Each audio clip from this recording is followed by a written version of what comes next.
everyone, and welcome to Another Bite, where we rewatch the most innovative and intriguing pitches from Shark Tank. I'm Jorie, and I'm joined by Ariel. Happy holidays. And Jon. Ho, ho, ho! So your presence is requested on this special holiday episode of Another Bite. Today's product aims to spruce things up with some tremendous decorations. Will they deliver a pitch that the sharks will never forget, or will they lack the chemistry? We'll find out, that's for sure. But first, did you think there wouldn't be an ad? Birch, please. If you're hustling in the trenches to build a business or bootstrapping one of your own, let's talk about an AI-powered tool that can lighten your workload. HubSpot's Campaign Assistant is a game changer for creating marketing campaigns at scale. It quickly turns your key selling points into a cohesive pitch, which helps you deliver knockout emails, ads, and landing pages in minutes. So let Campaign Assistant take care of the campaigns so you can get back to growing your business. Work smarter, not harder at HubSpot.com/campaign-assistant. So today in the tank, we have Easy Treezy. Now, Easy Treezy is brought to us by Christmas Kurt, and it is essentially designed to be the world's easiest Christmas tree. So you can think about Easy Treezy as basically a foldable Christmas tree that comes in a series of compartments, and it's designed to be put up really quickly and then taken down really quickly, really aiming for the ease of the holiday season to smooth over a essentially very stressful time. So it comes in a variety of different color arrangements. Apparently, once you can install your decorations, you can keep them up. But essentially, it's like a collapsible Christmas tree. Now, for this product, Kurt is asking for $400,000 for 10% of his business, which is a $4 million valuation. Now, thinking about our tree, the problem it's trying to solve for, our founder, and our pitch, what are some of our initial thoughts? I mean, when you say like it's fast Christmas tree setup, it is like fast Christmas tree setup. Like 10 seconds. Three pieces. Yeah, it's 3 pieces and you stick them together. Yes. And you can buy them such that they have all the ornaments already on them and all the lights already on them. It's literally 10 seconds and you plug it in. It's a lazy man's Christmas tree setup. Dads of the world, take note when your wife's nagging you about the tree. There is definitely a segment of the market, both B2C and B2B, that has, I think, a very high interest in very fast setup, very fast breakdown, very little manual effort Christmas tree setup. And so to me, it's actually pretty exciting as a product. There's lots of people, another whole segment of the market that will say it's all about real Christmas trees and it's all about the time with the family, setting up the Christmas tree. This product is not for them, and I don't think it will win them over, nor should it. And that's fine, because I think that the segment of the market that it is applicable to is big enough that they can make a lot of money.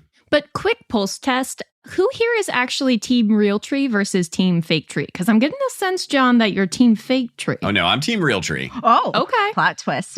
Yeah.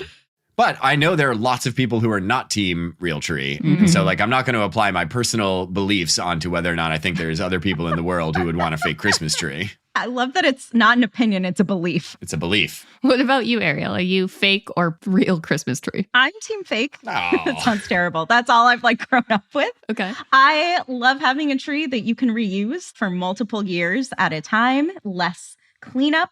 I know visually it's not as appealing and smell-wise it's not, but they have a whole bunch of Burn a pine candle. scented or fresh. Yeah, you can get the smells that you want from a tree. What I love about this is, as someone who lives in an apartment who's moved around many times, I would love to just have an Easy Tree rental service or something that my apartment complex will offer for me, so I don't either have to chop down a tree or carry a huge tree from Lowe's or Home Depot, and just be able to have something much more streamlined. Yeah, you know what the good people at the mall don't really want to have to do is hire a whole staff just to set up for Christmas.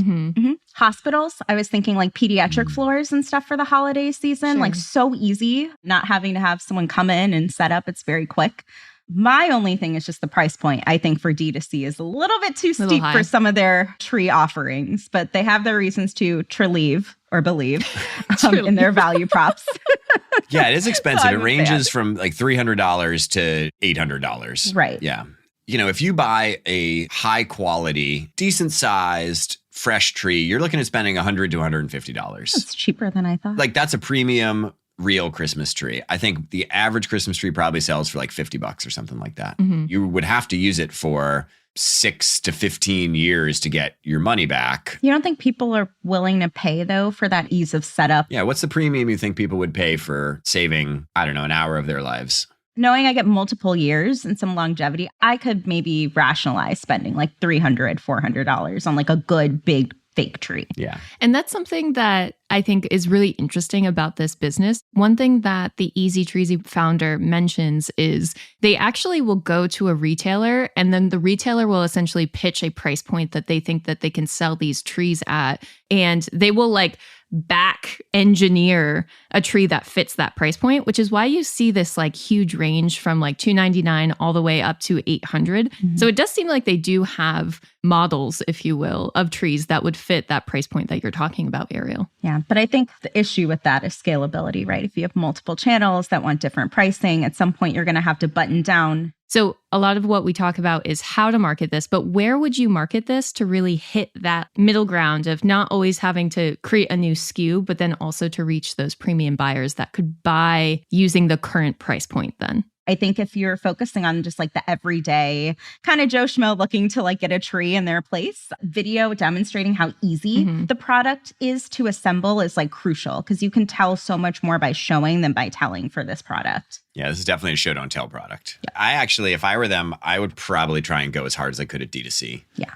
I think this is probably a capital intensive business because I think producing these things is not cheap. And if you want to produce a lot of them, it's going to take a lot of upfront money. And so I think I would do the margin maximizing strategy. And that to me is D2C. And then I would get into other channels that have lower margin as I start to tap out on D2C. And so this to me is super heavy on digital marketing, social media, et cetera, and just being all in on that strategy and seeing just how far you could go. Mm-hmm. It's interesting that you mentioned digital marketing because that's actually the sticking point for a lot of the sharks when it comes to this product is it seems like the entrepreneur was really sort of lacking in terms of digital marketing expertise. But if you were in charge of the digital marketing strategy, how would you market this? What specific tactics would you use to make sure that this was reaching your audience? So you have only a couple of very large platforms to advertise on and that own most of the ad networks. Mm-hmm. Those three big platforms are basically Google, Meta, and Amazon. And you only put Amazon in the mix if you sell, a physical product, which they do. If you want to start with your highest intent channel, and you want to just get really great at understanding what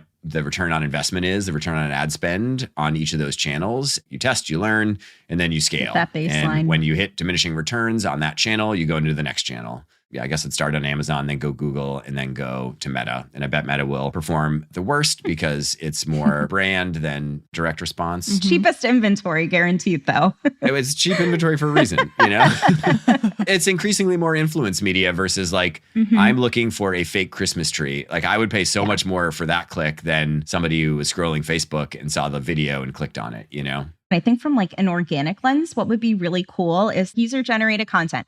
Our tree is so fast. How fast can you set it up? Can you set up with a blindfold? Can you set it up with your friends' drunk goggles on? Like make it really fun and like have it be kind of a community-based way of showcasing. Gonna host community meetups. Everybody brings their tree and like sets them up in the races. I like it. Like, I don't know, make it into like a fun gamified kind of experience. And I think that will really catch on from more of like an organic community-led perspective. I think the angle for them in terms of organic is actually much more about tear down and setup. People are like open to the idea of setup because they're like, oh, this is special. I'll put some music on. Could be family bonding. Like, oh, we'll do it together. We'll get the ornaments out. How special. I think nobody likes taking down their tree. It's awful. How fast can you take this tree down then? Challenge. Totally. Like, I think I just totally lean into how fast you can clean up from Christmas and move on to the new year. We had some issues with this as a business for the sharks. So one thing that was actually, we haven't really touched on is the fact that they had like an $8 million deal ready to go with Home Depot. And they just essentially let it slip away. I think they just weren't timely with that offer, which is why Barbara was like, you know what? I'm out. Robert was the shark that ultimately had the most interest. He had a problem with the valuation, which is not that uncommon for sharks. So it started a bit of a bidding war back and forth between Robert and the entrepreneur. But ultimately, Easy Treezy had no offers on the table. Womp womp. So no Shark Tank deal. I don't see how losing the Home Depot deal. He lost the deal because they weren't actually ready for production yet. It feels like you could easily get that deal back on the table if you're ready for production. And if they're not ready for production, then it seems like something the Sharks could help with really easily. Yeah, it almost seemed as like a signal for them, like, oh, maybe the founder isn't best to like partner with, and that's not necessarily the case.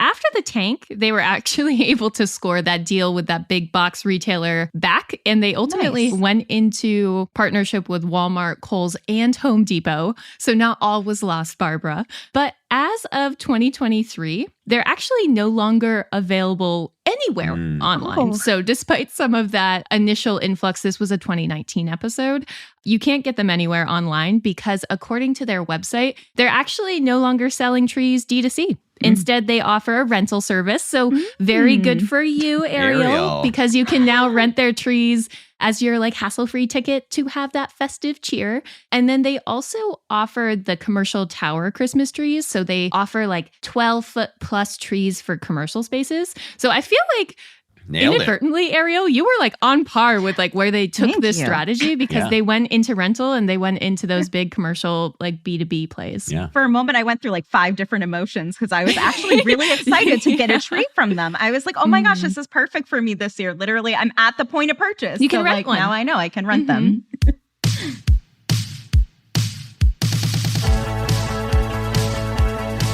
Today's episode was brought to you by the magnanimous Matthew Brown. Editing comes from Robert Hartwig and support from Melanie Romero. Subscribe on Apple Podcasts, Spotify Podcasts, or wherever you subscribe to the greatest podcasts ever.